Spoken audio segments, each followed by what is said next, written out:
Notre invité aujourd'hui, Denis Renaud. L'entraîneur de Carquefou nous livre ses sentiments sur le milieu du football et sur l'attachement qu'il porte à ce club depuis plus de 10 ans. Bonsoir Denis Renaud.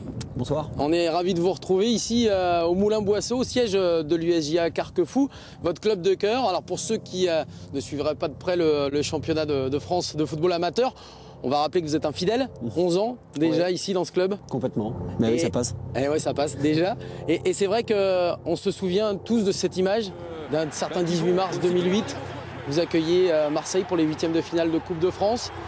Vous gagnez devant 36 000 spectateurs à la Beaujoire. Ça reste votre meilleur souvenir sportif? Ce soir-là, sans s'en rendre compte, on a fait quelque chose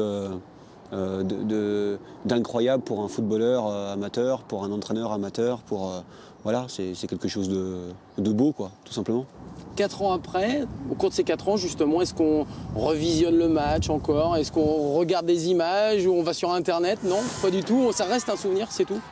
Je pense qu'avoir pris tellement de recul sur ces événements que j'ai encore toutes les images en tête, quoi. Un jour, je vais regarder ça. Puis il faut dire qu'en 4 ans, il s'en est passé des choses parce que Carquefou a encore évolué, un échelon supérieur, championnat de France amateur, et puis cette année, une accession possible encore en championnat national. Vous y croyez dur, comme fer? Ouais, il faut y croire, quoi. C'est ce que je dis à mes joueurs. On fait ce sport pour ça. Le club peut continuer à grandir, peut continuer à rêver. C'est vrai que depuis toutes ces années, on a la chance de vivre à travers les victoires. Alors on va reparler évidemment de la Coupe de France, on va reparler du championnat avec Carquefou et avec vos adversaires, notamment des Pays de la Loire, puisque Luçon est en concurrence avec vous. Mais on va faire un premier petit crochet, ça tombe bien, on est dans le monde du foot. Un petit crochet par l'escrime avec des frères d'armes nantais qui évoluent au Nantes Escrime Club. Tout de suite, le portrait des frères Moine. C'est parti.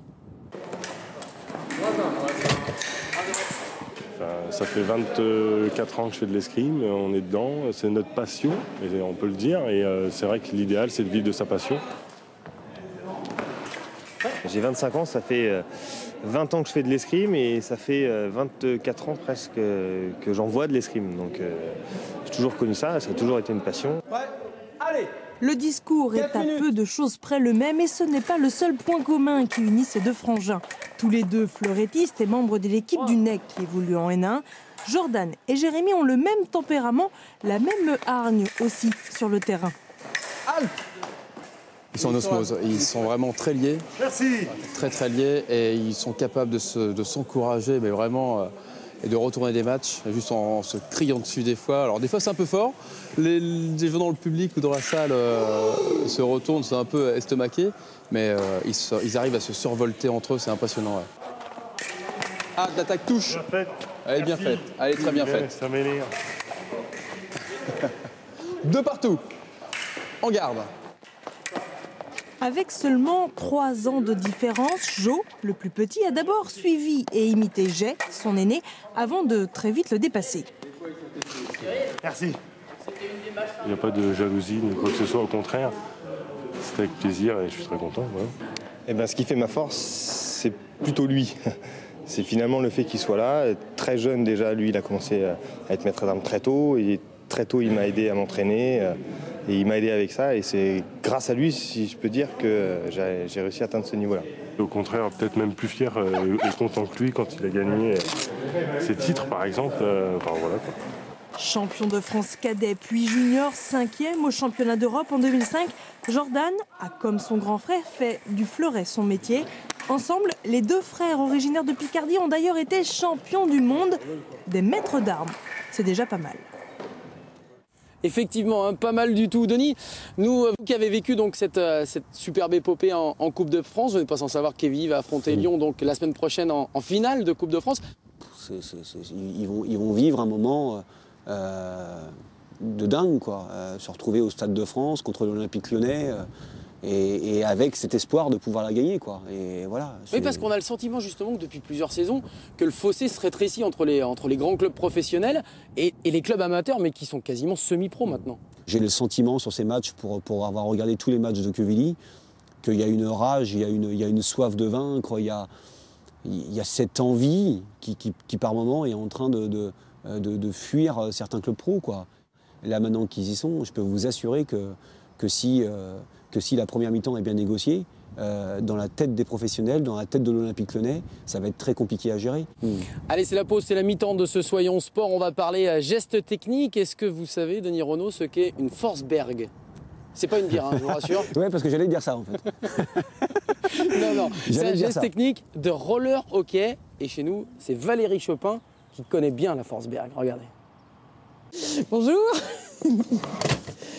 Bon, pour parler roller hockey aujourd'hui, évidemment, j'ai chaussé les rollers, cher Anthony. Et puis ensuite, pour parler gestes techniques dans cette discipline, c'est Thomas Neveu. Bonjour et merci. Bonjour. En tant que joueur des Hawks, vous allez pouvoir nous aider un petit peu. De quel geste technique allons-nous parler aujourd'hui? Il s'agit en fait de la Forsberg. La Forsberg, alors déjà, ça vient d'où? Ça vient en fait d'un joueur suédois, Peter Forsberg, qui a pour la première fois fait ce geste. C'est un joueur qui jouait dans la plus grande ligue au monde, la Ligue nord-américaine. Et en fait, ce geste consiste à emmener le gardien d'un côté pour ensuite remettre le parallèle sur le côté d'une main et le pousser au fond du filet. Une sorte de feinte à la suédoise, en fait. Voilà, c'est ça. Alors concrètement, qu'est-ce que ça donne?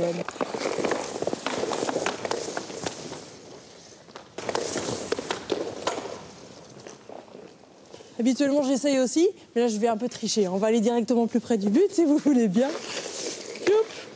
Mauvais départ. Donc, je mets le palais. Le palais dans ce sens-là. Le palais à droite. Pour ensuite revenir de la main gauche, pousser le palais au fond. C'est facile, le gardien fait rien. J'ai feinté le gardien. Quand même.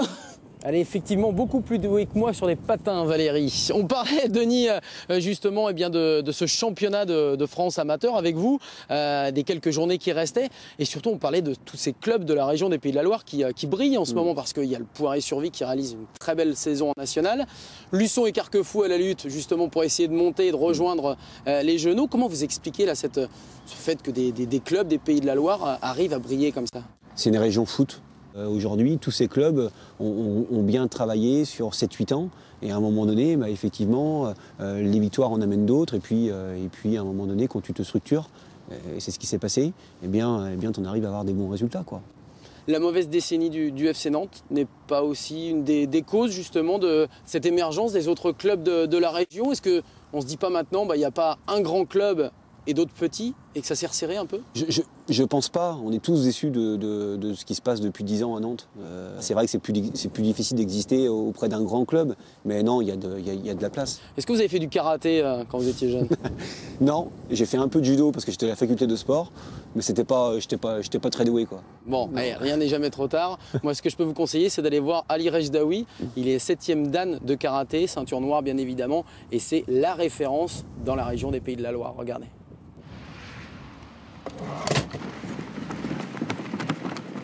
Des élèves, il en a fait courir depuis 1966, l'année où Ali Rejdaoui a ouvert le premier club de karaté de la région à La Baule.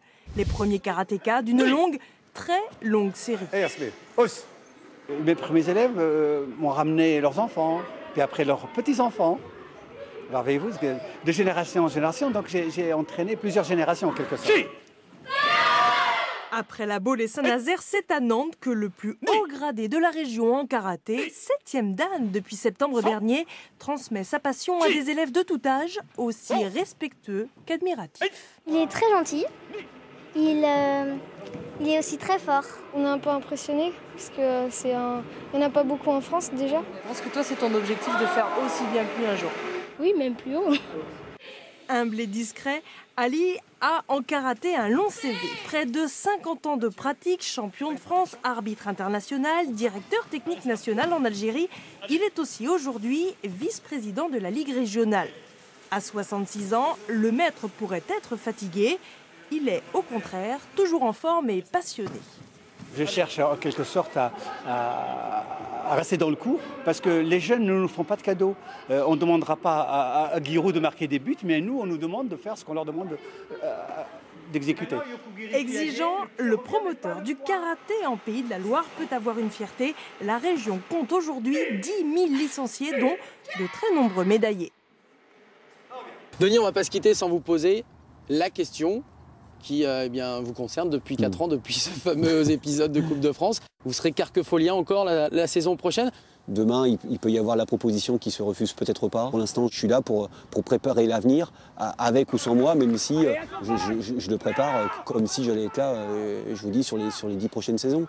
Mais ça ne dépendra pas de la montée en nationale ou... Parce qu'on vous imagine mal partir alors que le club va monter en national. Mais pour l'instant, on n'y est pas en national. Ça va tellement être difficile que j'en sais rien. Mais je me pose même pas la question. Faut être tellement naturel. Moi, je suis un homme heureux, quoi. Et ça n'a pas de prix. Bon, on croise les doigts en attendant. on se revoit dans quelques semaines avec le même sourire, j'espère. J'espère aussi, ouais. Et puis on vous remercie à Denis Renaud merci à vous, pour avoir répondu à cette invitation. Merci beaucoup. Merci. Quant à nous, on ne va pas se retrouver samedi prochain, exceptionnellement. Ce sera dans 15 jours. Il faudra attendre 2 semaines. Rendez-vous donc début mai. Très bonne semaine à tous.